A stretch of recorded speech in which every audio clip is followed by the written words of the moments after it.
नमस्कार।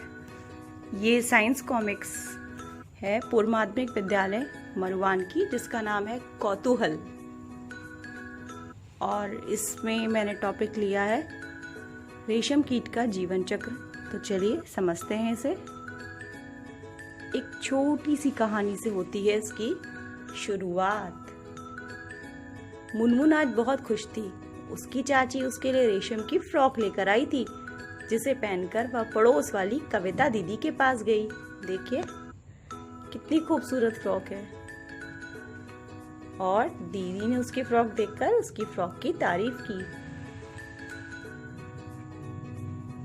फिर मुनमुन ने पूछा कि देखिए मेरी फ्रॉक कितनी सुंदर है, यह रेशम के धागों से बनी है। दीदी ने पूछा कि क्या मुनमुन तुम जानती हो रेशम कहाँ से प्राप्त होता है? मुनमुन बोली, मुझे क्या मालूम, शायद किसी पेड़ से मिलता होगा। दीदी ने कहा, अरे नहीं मुनमुन, रेशम किसी पेड़ से नहीं, एक कीट से प्राप्त होता है। कीट से?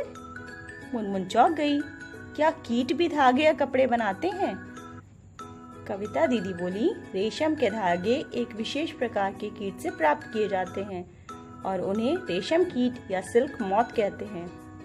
तुम्हें पता है कि इन्हें शहतूत के पेड़ों पर पाला जाता है और इस व्यवसाय को सेरीकल्चर कहते हैं। चलिए देखते हैं रेशम कीट का जीवन चक्र।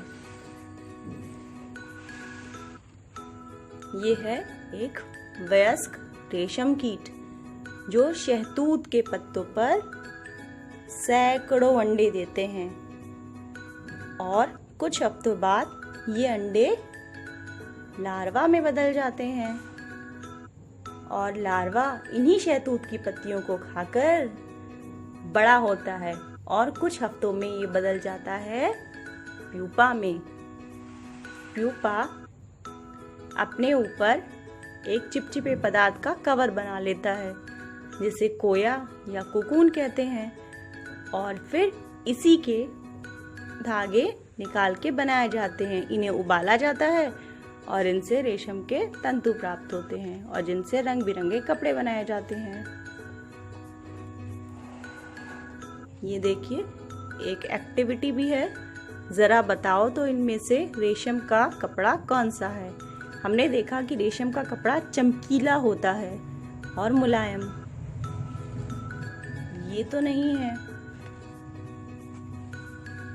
ये तो इन सब में सबसे ज्यादा चमकीला है।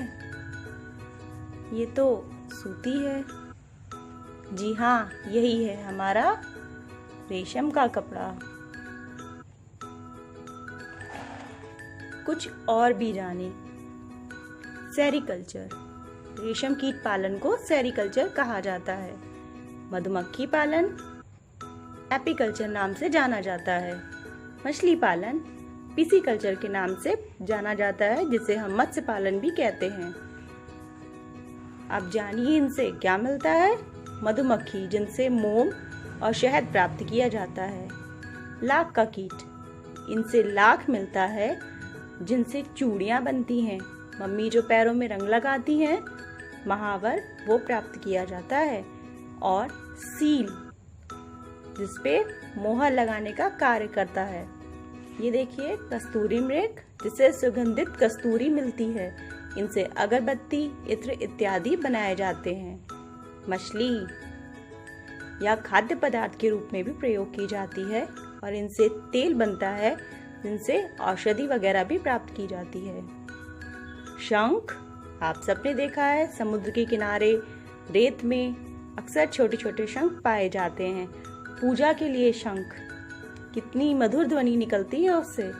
सजावट की सामग्री, ये सब कुछ ऐसी वस्तुएं हैं जो हमें अपने आसपास के छोटे छोटे जीव जंतुओं से प्राप्त होती हैं। तो ये है मेरी विज्ञान की छोटी सी कॉमिक्स कौतूहल।